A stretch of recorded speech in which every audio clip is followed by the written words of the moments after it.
Hello, everyone. Yes, I think it's working properly. Hello, everyone. Welcome to this panel discussion on digital fabrics and fashion. I'm Professor Parik Goswami. I'm head of the Department for Fashion and Textiles, and I'm Director of Technical Textile Research Center at University of Huddersfield. I'm also one of the three co-investigators in Future Fashion Factory project. It's an absolute privilege to be here with all of you today. We have, and we are very lucky to have 4 very qualified panel members today. They each will have 10 minutes to introduce the topic. And after everybody presented, I'll open the floor for discussion. So please feel free to type your questions in the box provided, which says Q&A, and I'll try to ask as many questions as possible at the end of all presentations. So without any delay, I want to invite our very first speaker, Cherie Yang. Cherie is the founder of Visualist, a London-based tech startup developing the modern productivity suite for creatives through Future Fashion Factory. And I just discussed with Cherie, she's working with a very good friend of mine, Professor Steve Westland. They are partnering with University of Leeds to develop its color detection algorithm to shape how creatives organize, retrieve, and find inspiration from their digital libraries. I'm so looking forward to hearing from you, Cherie. Thanks very much, Parik. Hi, everyone. I am the founder of Visualist, and today I'm going to be talking all about color. And I hope to make this session as interactive as possible. So there is a chat box, and I'll be posting a few polls and questions, and I would love for everyone to be engaged. So first of all, I would love for everyone to look at these 2 pictures that I've got on the screen. We've got 2 handbags. We've got a panel of 5 color swatches on either side of picture 1 and picture 2. Rate these color palettes. Are they good? Are they bad? Do they represent the picture, or are they are you ambivalent or a bit neutral? So do let me know in the comments below what you think of the picture. And hello, Estelle, who is one of our Visualist users who's just said hi in the chat. So yeah, do tell me what you think about these color palettes. Visualist is a productivity suite for creatives, and one of the things that we are doing in Visualist is helping creatives to manage your visual inspiration, so things that you have saved. When anything is imported into Visualist, we automatically detect the colors on an image, and we also detect keywords. So for instance, these pictures might be tagged with handbag, or the one on the left might be tagged with fruits. The project that we're working on with Leeds involves developing our own bespoke machine learning algorithm. So looking at these pictures here, we've got 5 color swatches for each of them. And I don't know what you think. Oh, Natasha just said the first one's good, the second one's not that great. The next question is, do you think these palettes were generated by a human or an algorithm? So the whole premise of our Future Fashion Factory project is about making color detection better for our users. So when they've got something imported into Visualist, we can detect colors better. But what does better really mean? If you're a data scientist like Professor Steve Westland, who we're working with, or his research assistants, you're probably looking at things very quantitatively. Sometimes for me, I'm just kind of a go with my gut type of person, and I look at it and I'm like, oh, maybe the one on the left feels right, but the one on the right doesn't feel that right because it's just not really capturing the greens, for instance. And what we want to do with our project Future Fashion Factory is really think about how users perceive the colors from an image. And that comes with all sorts of challenges. But one of the things that we want to do is also look at things quantitatively and look at things qualitatively from a user's perspective, and hopefully be able to extract colors that are most helpful or most relevant to the users. So we've got a few responses in the chat, and Caroline interestingly said that she thinks the first one's from a human and the second one's from an algorithm. So actually, these two pictures are both generated by the Visualist algorithm. So this is pre-Future Fashion Factory algorithm. So this is what we were starting with.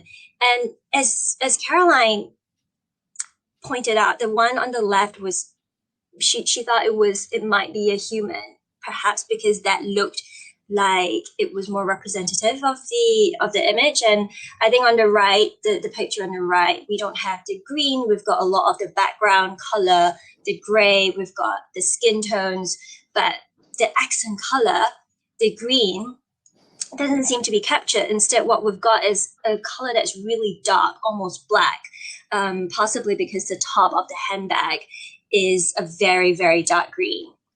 So this is from our algorithm, and this was pre-Future Fashion Factory. What we want to do is make color detection better.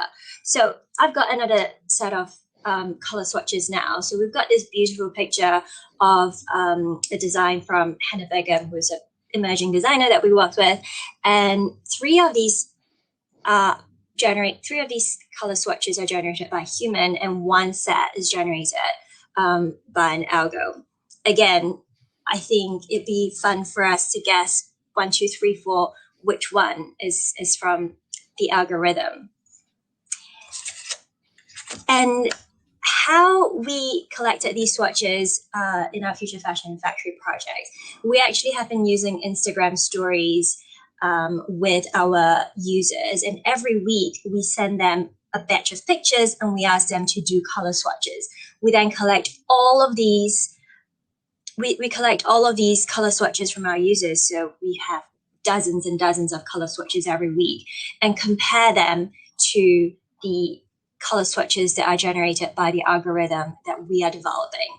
And from there, we run a quantitative test to see how close the human-generated colors versus algo-generated colors are. And from there, do lots of tweaks to the algorithm.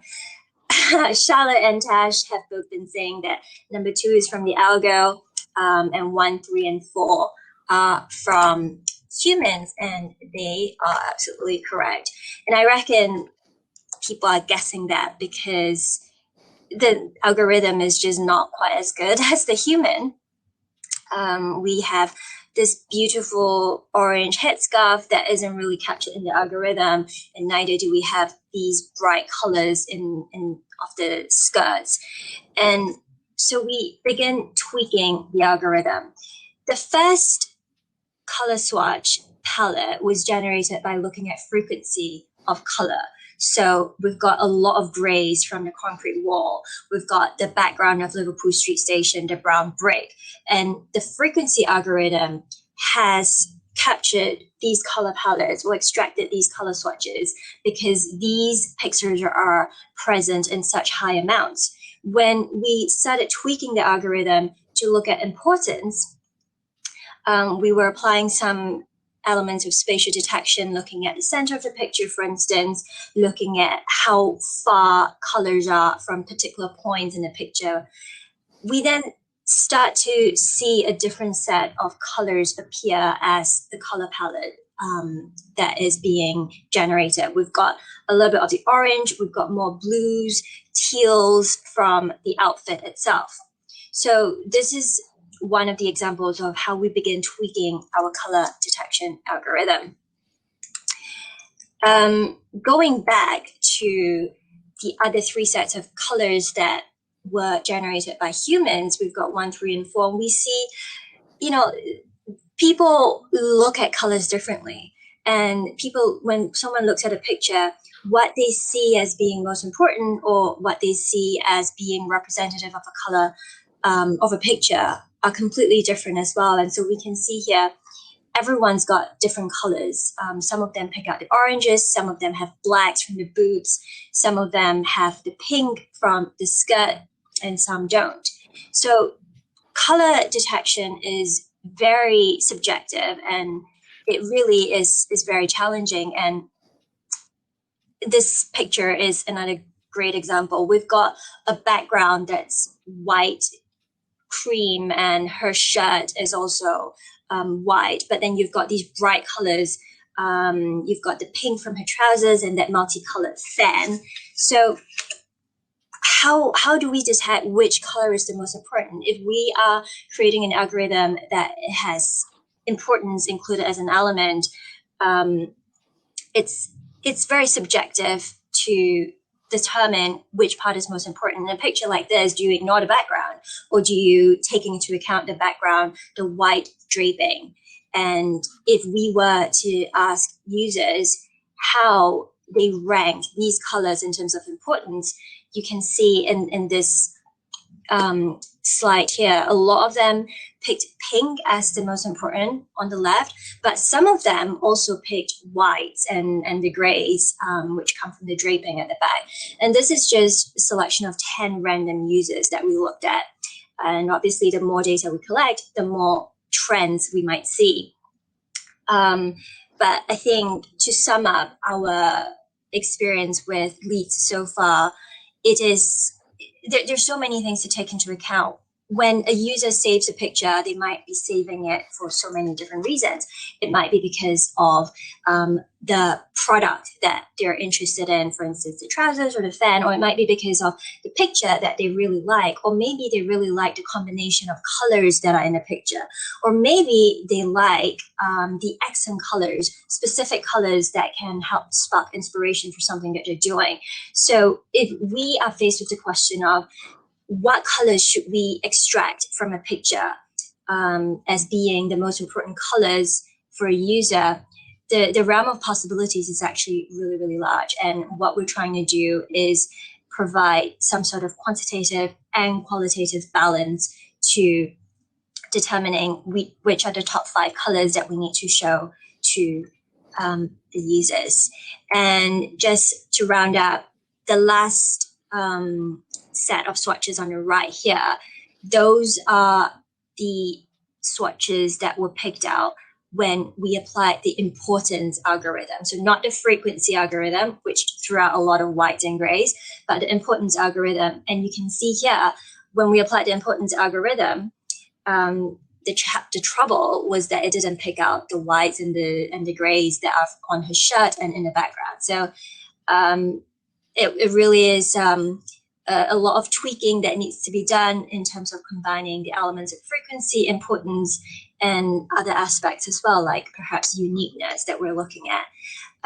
We have been collecting these swatches via Instagram through the color dropper tool in Instagram stories. And we would love for anyone who's interested in what we're working on to follow us on Instagram and take part in our color swatches as well. It's super simple, and it's really fun to follow and see the results come out every week as well. We share that on our Instagram. So yeah, thank you for that. And Parik, I think I stuck to 10 minutes. So might have overshot a little bit, but I'm happy to take any questions after. Thank you very much.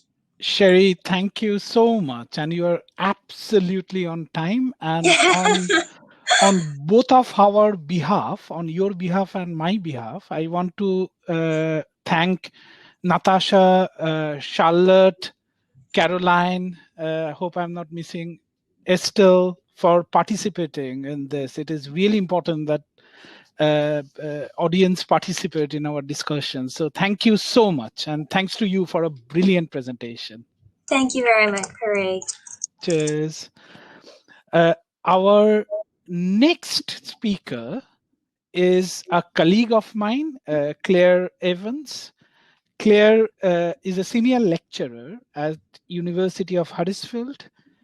Claire's research and teaching focuses on construction alongside the 2D and 3D visual realization of fashion garments. Now, Claire and I are from the same department, and Claire got a very serious background in entrepreneurship. She was an entrepreneur, and she brings that flavor to the department, which is really brilliant because we can communicate that entrepreneurial spirit to our students. So I'm so excited to hear from Claire today. Over to you, Claire. Hello, hi. I'm just going to share my screen with you all. So thank you, Parik. That was a great introduction.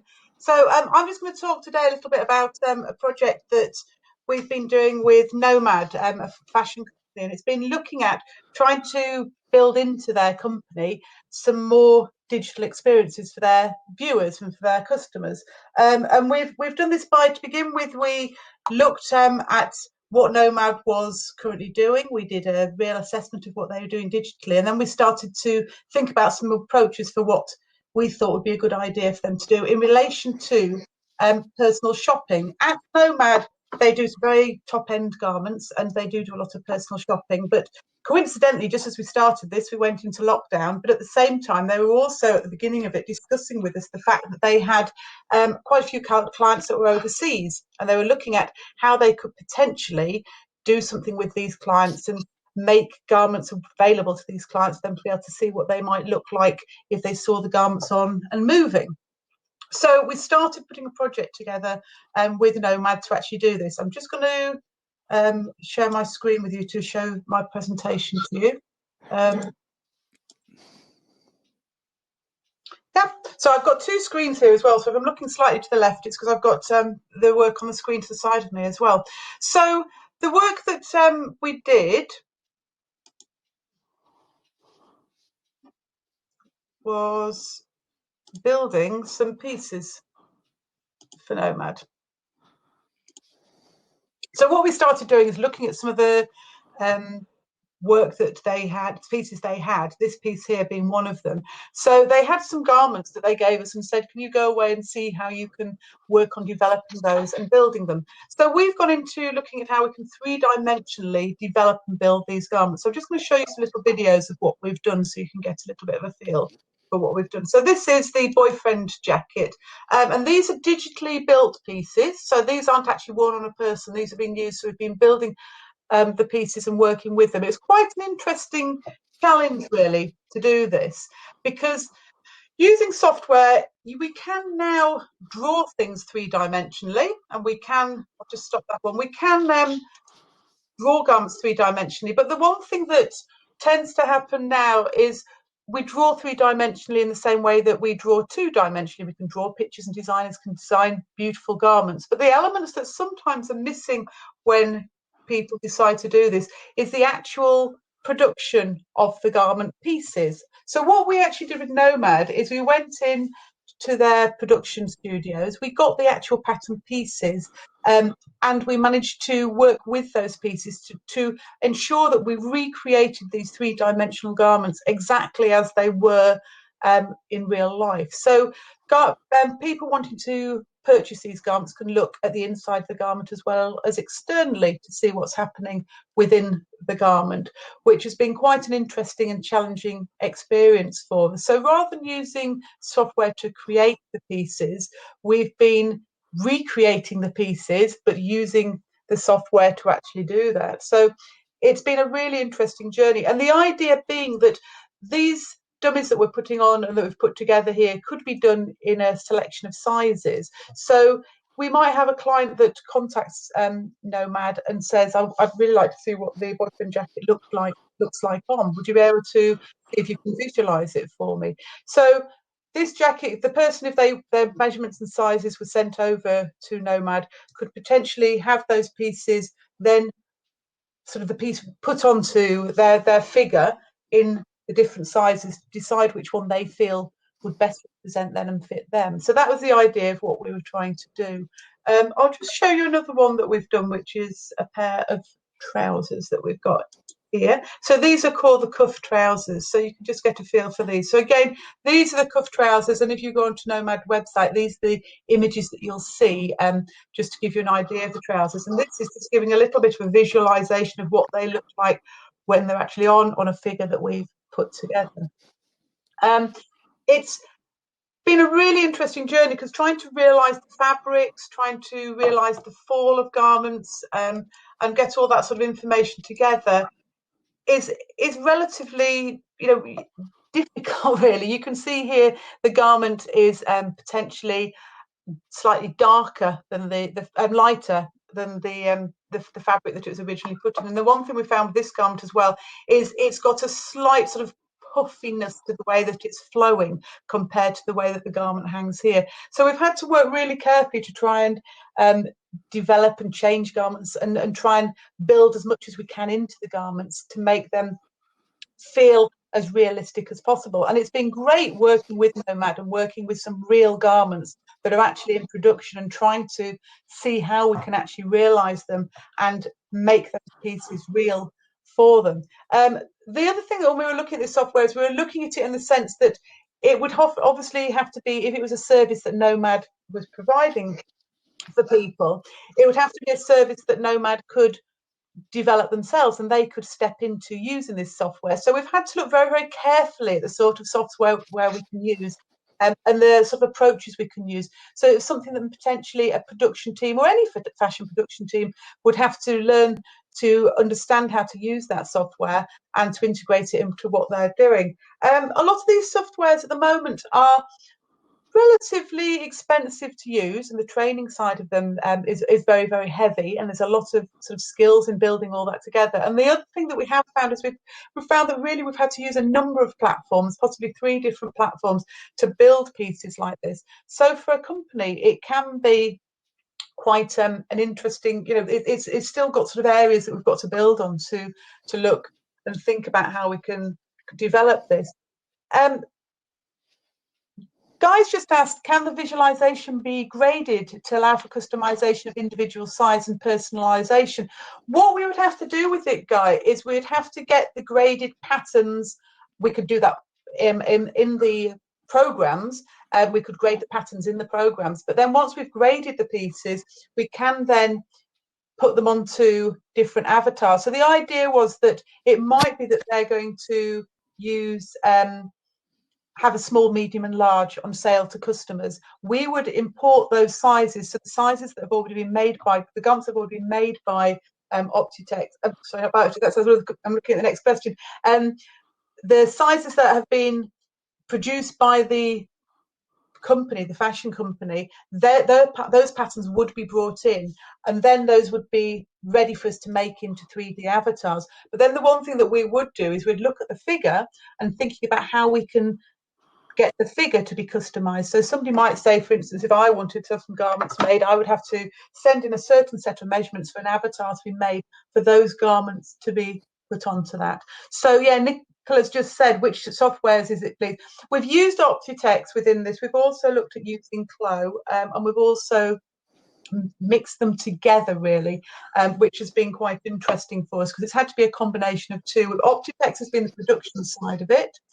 Clo, C-L-O, Clo. Clo is a software that you can use, and it's almost like a software that does 3D drawing. So you can draw garments 3-dimensionally with Clo. Optitex is a production software, and within Optitex, you can produce garments. And we've mixed up some bits of information from both of them that we've brought together to build these pieces. Let me show you one more. Now, this is one that we've only just recently started working on, so it's not fully developed, but I just thought it'd be nice for you to see our next piece that we're doing. So we've got this skirt here that's been produced, and it says here perfect because that's another range that Nomad does. Now when this skirt arrived and they asked us to do this skirt, we thought, oh, that's really easy. They've given us a really easy skirt there. This skirt here is called the square skirt. It is literally a rectangular fabric. So it's got a hole in if you've got a sheet, if you imagine you're almost going to sheet a sheet, fold it in half, put a hole in the middle, You put your body through the hole in the middle. That's basically what the square skirt's like. And we thought, oh, that's going to be really easy to digitize. That's we'll be able to put that one in. We're going to be able to visualize that one. No problem. We'll sort that one out. That's going to be a doddle. Goodness me, has this one been difficult? The things that are really interesting in things like this are the grade direct, the grain lines. A lot of these programs haven't necessarily fully managed to understand yet how grains are working and what's happening with grains. Because we've got a square of fabric and it almost had two side bits that dropped to make the skirt look fabulous. Those have been extremely difficult to work with. The other thing that we found difficult with the skirts such as this is it's got a really small waist facing, which again has made it very difficult, especially to 3D visualize. So I'm just going to show you what we've got managed to do so far, and then you'll also notice we've put the print on the wrong direction, which I didn't pick up until we actually finished it. But we've got a really nice sort of feel to the skirt coming along, but goodness me, have that taken time to build that up. The other thing that's really interesting with all of these is, I'll just show you this next slide here. These aren't actual pictures of the garment. These are from the animated pieces. So when you look at the pieces that are here, these are taken from the work that we've produced. So these aren't actual garments, but this is really a nice opportunity to be able to, what we do is we put what we call a ghost figure into these pieces so that we can actually almost look through them and look inside of them and see what's there. And in doing this, we've been able to work with Nomad to suggest that, they might be able to show customers details within garments. So for instance, obviously you can see the pocket on the side where it's giving you a little, sorry, not the pocket, the zip on the side here. This is the inside of the zip. So it's giving you quite a lot of detail on how the zip has been put into the garment. This you can just see and get a little bit more of a feel for it. And in here you can obviously start to see the facings and things like that and what's going on inside the garment. It does add an extra level of technicality to what we're doing. If we didn't necessarily put all these little production details in and just stuck it together, it would be really easy just to put a normal figure inside and to hide all this and make the animations work a lot more successfully. But we're really trying to see how far we can build garments that are actual garments and could be actually looked at. So the idea would be that, looking at the way that we've done this, was to move to go to Nomad and say to them, obviously, if they have clients, for instance, in Spain that they want to sell garments to, those garments could be sent to the clients in this sort of way online. They could be sent some little animations of what it looked like potentially on their figure. They can then get some nice little close-up shots of what it looks like. Obviously, photographs like this potentially could be taken from the real garment, but with having the animation on board, it's really sort of quite easy just to pick these little pieces up if you've got it in front of you and if you're working along. And this is a really interesting project that we're building with Nomad, and something that we're trying to think about where else it can go. I think the one thing that we've still got a little bit of a challenge with, and that we've got to really start sort of being a bit of a call out to some techie people to help us with, really, is at the moment we can work as a shopper, and we can say we can be an online shopper for somebody, and we can be developing these sort of clothes and we can show them to people. But the next stage of this work would be to be able to get people to put into a website the information on their sizing and their proportions, and then allow this sort of information to come up for them automatically. Now, that at the moment is the $1 million question. If somebody can get this information that we've put here and they can build it to do that on a website, that person is going to be doing particularly well. And Nicola, yes, it's using Chloe and Optitex. If you want to send me your details or get in contact, I can talk to you more about what we've done and how we do it and things like that. Okay. Thank you very much. I'll leave that there. If there's any more questions, feel free to ask them in the questions section at the end. That is great. That is great, Claire. Thank you very much for your presentation. I also liked the last bit when you said that there is $1 million question. That means there is $1 million funding proposal waiting around the corner. Definitely. Absolutely. Claire, thank you so much. And we'll get back to you after the next speaker. Thank you. Thank you. Our next speaker is Dan O'Connell. Dan co-founded BrandLab 360, an innovative digital software solution designed to streamline the wholesale and buying industry, offering bespoke visual reality showrooms, and it is an immersive digital platform to host events and live appointments. Can't wait to hear from Dan. Over to you, Dan.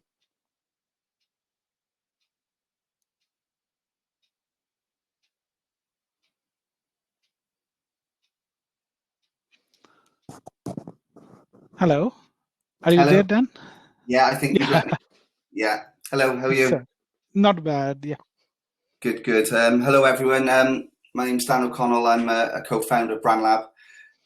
We're a company that creates virtual reality transactional environments where people can meet in immersive replicas of what they normally do in real life and do business online.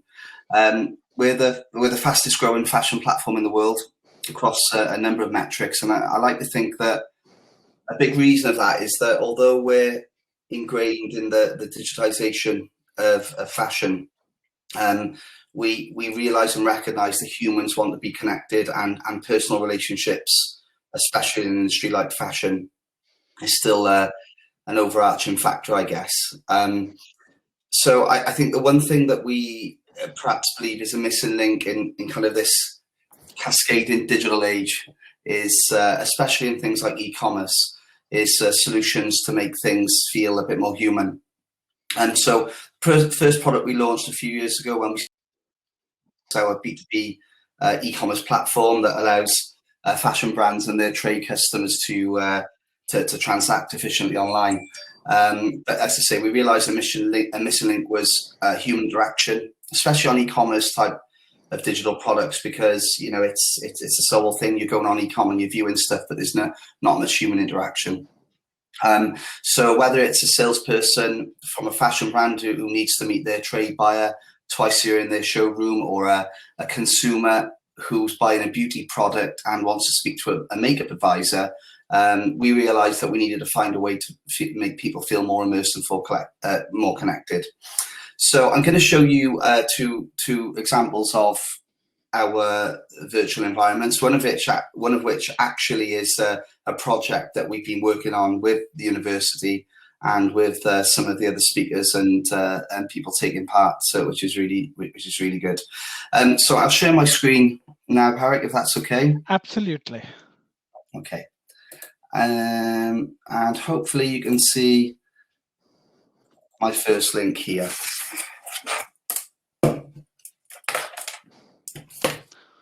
Okay, it's just a few second lag. Okay, I'm just going to log in.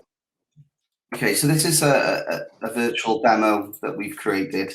Actually, one of the things that we're very passionate on is gamification. And I was very interested in the previous presentation when we looked at the type of digital assets that can be housed in environments. And what we actually do, and our kind of mission, is to create the environments that these amazing digital assets that are now prevalent to be housed within.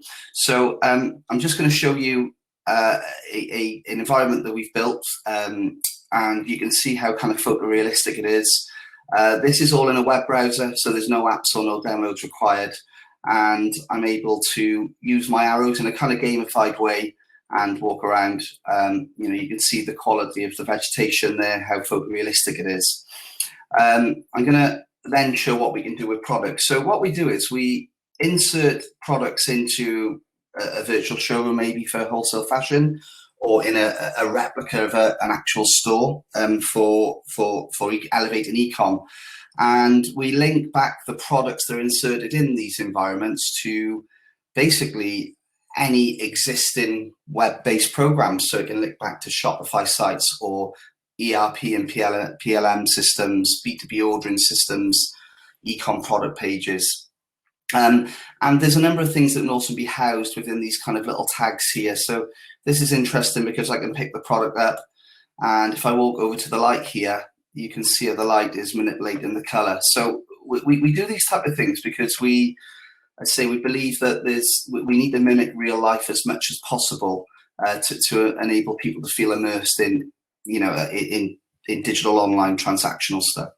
Another thing that we can do is we've created a product called Assortment Builder, which is really important for wholesale fashion. And that's the concept that in a real showroom, there might be 3,000 products for a fashion buyer to select for the store, but they may only be selecting 30 or 40. So of course, what they do in real life is merchandise empty rails and visualize their selections. So we're able to do that in a gamified way. I can pick up a product and I can go and throw it on the merchandise rail, so to speak. Or I can then make merchandise selections and send it straight to an order. So I'll just quickly demo how that works. You can see the 3 garments on the rail there, and I can move them about, and I can create visual merchandising solutions on the fly when I'm doing my trade buy-in and send them directly to an order. Another big feature of these type of virtual environments and ours specifically is the ability for, if I sent this link now to everyone watching this, we would all be in the environment, walking around, picking up product, doing business. So it promotes collaborative buy-in. And if one of my colleagues is over here, I can go and take a garment to them, ask them what they think, talk about it, and we can go live face-to-face on video chats throughout the environments. I'll actually quickly show you that here. I've clicked the little tab there and you can see the window pane of me talking. So Parik, if I sent this to you, you would be in there with me on video chat. And this opens up various exciting opportunities around personal shopping, speaking to shop assistants live in the store, talk about products and things like that. So again, it's all about the concept of mimicking real life and making people feel as immersed as possible.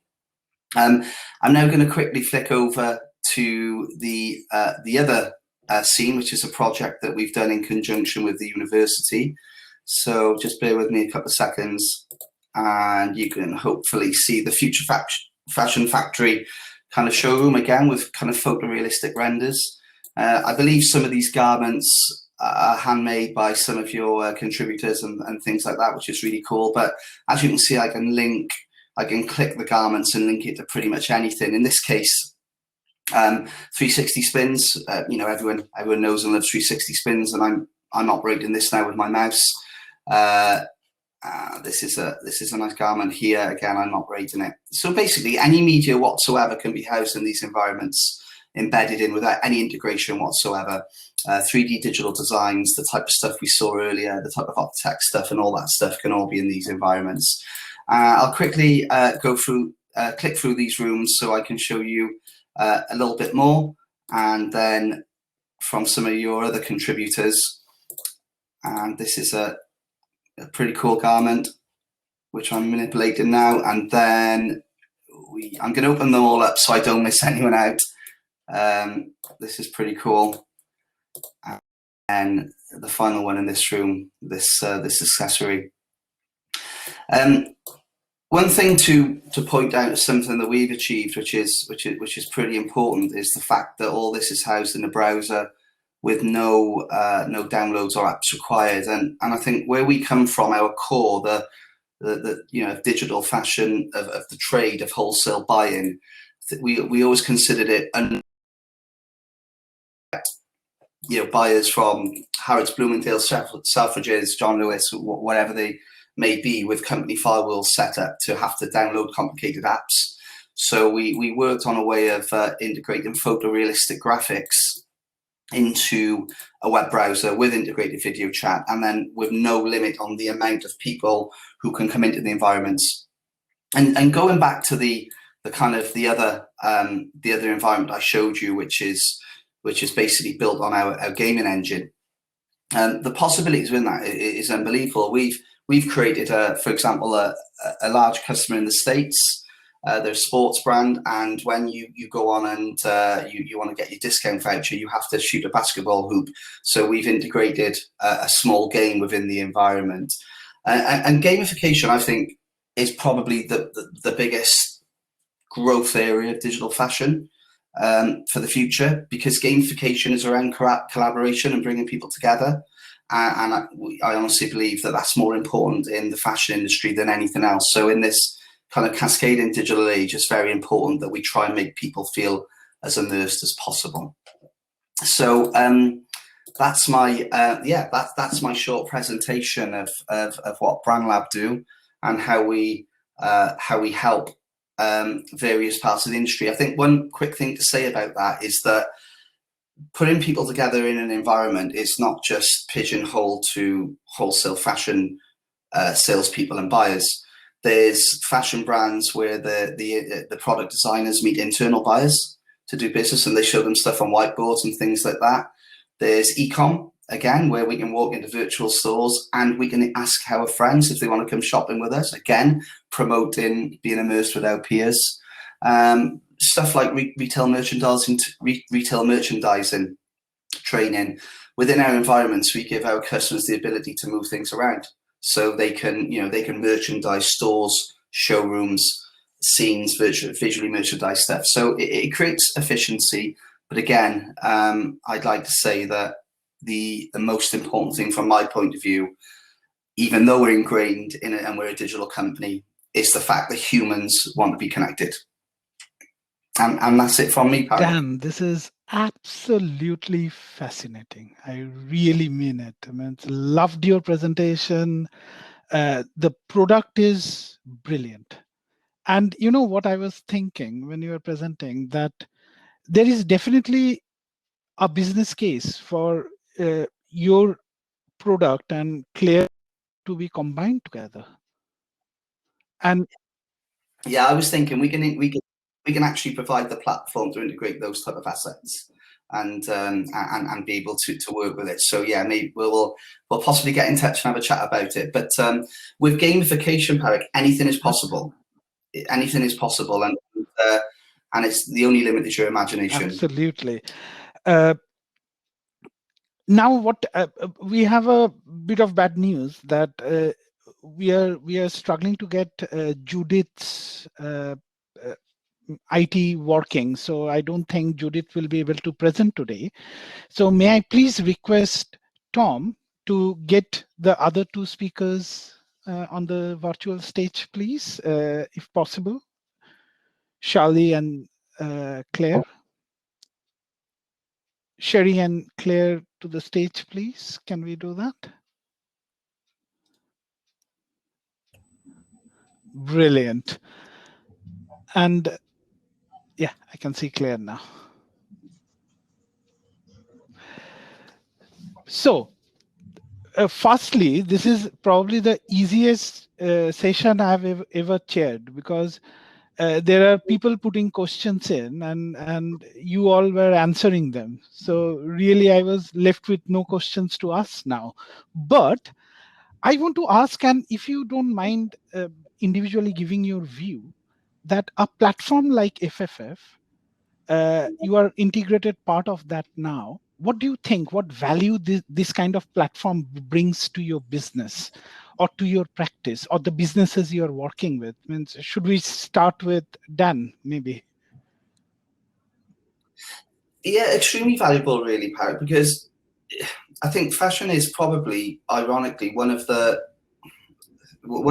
industries in the world that is probably a late adopter of certain tech, because all the type of stuff we're talking about is used in other industries to a really effective way.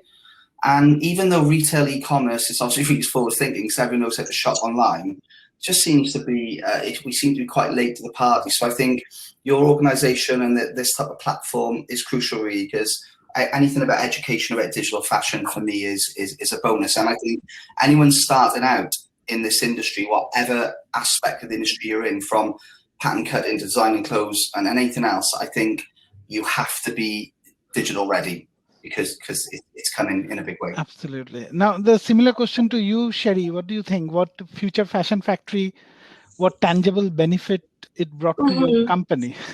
Absolutely. I think we touched on this briefly pre the panel as well. What's been really valuable was having the technical expertise from leads to supplement the in-house development that we have, and just being able to approach imagery, approach colors from that technical point of view, and really thinking about how can we combine that technical quantitative element of color with the visual aesthetic perspective that we creatives approach color with. And we've also managed to connect with a lot of creatives through Future Fashion Factory. Visualist is a productivity suite for creatives. We have rolled out our beta to several members in the Future Fashion Factory community. And just to echo what Dan was saying earlier about fashion being a late adopter, I totally agree. I mean, Visualist really is a knowledge management platform, but in this case, the knowledge that you are managing, it's not words and numbers, it's images. And we like to look to other apps for inspiration, like Airtable or Roam Research. And Visualist really is about managing your visual inspiration, connecting the dots between the thousands of imagery that you have saved. People are using Pinterest and Instagram to collect inspiration, but those are not project management platforms. Those are not work tools. And so with Visualist, that's what we're really trying to do, helping people to manage the visual inspiration. And Future Fashion Factory has given us, one, that technical partnership expertise from Professor Steve Westland and his research assistants, and two, that fashion community that is constantly looking at new ways to improve their workflow, who make the best beta testers for us, really. Just to carrying on that discussion, I think platforms such as Future Fashion Factory, what it does for micro businesses and say SMEs to make the boundaries of the university porous is really important for economic growth for companies in our region as well.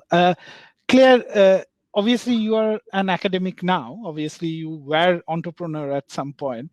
How do you see this platform of Future Fashion Factory? Yeah, I really support what both the other two speakers have said about it. And I think the other thing from a sort of educational point of view, coming from that side of the way that we work, it's been that link to industry. It's, you know, we do have links to industry already, but at University of Huddersfield, I think it's been great to do this work and be able to build our links with companies and be put in touch with companies that we potentially knew, but we didn't know that they wanted to do these sort of projects. I think that's been wonderful. I think the other thing from our point of view is that educators is the link that it's had for our students, to be able to see what's happening, because they've been able to interact with this and sort of see a little bit about what we're doing. Quite often it's quite difficult for them to see what we're doing and how we're integrating with industry in education. We often bring people in to talk about what we're doing, etc., etc. But for them to actually physically see that we're doing things with industry has been great. And that's really been able to be facilitated by Future Fashion Factory, which has been a really good thing to be able to see doing. And you know, I've just really enjoyed doing these projects. I've done this project that I've been talking about, and I've also done another project with a company called Something Wicked. I think Steph is doing a talk later on this afternoon in relation to that as well. And it's been great working with all these different companies and showing the sort of skills that we've got in universities and letting other people realise a little bit more about what we can do and how we can maybe help companies really to realise what they want to do. Thank you very much, Claire. That is one side from the business perspective. Do you think our students, the next generation talents, are getting benefited from platforms like Future Fashion Factory? Yeah, I think they're starting to see the sort of things that are going on, and I think our students, they're the future, and they're quite inspirational when you start asking about things, and they know the latest thing that's happening, and it's been quite interesting to see how they've integrated with Future Fashion and what they've thought about what's happening on there. And it's great to sort of then ask them, what they think about what's happening, and work with them really sometimes, or going back to tell them what's been going on as well. Thank you. Another good point here is, I was in the middle of typing an email to request Cherie and Dan to come over and give presentation to our students.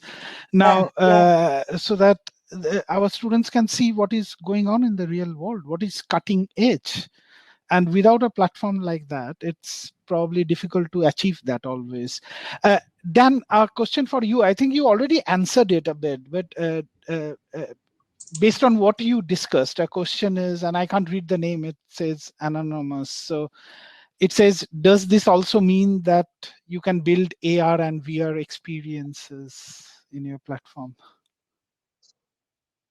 Yeah, very much so. And again, that mimics real life, doesn't it? So you can kind of like stream live streams into the environment. So we have like cinema screens where you're in the virtual world, but you can live stream yourself or someone else into the cinema screen, into the environment. And funny enough, we did an event about a month ago where my co-founder was speaking live from the UK with Barbara Huluniki, who founded Bieber, who was speaking from Miami, and then a third screen was streaming a catwalk show of Barbara's latest collection.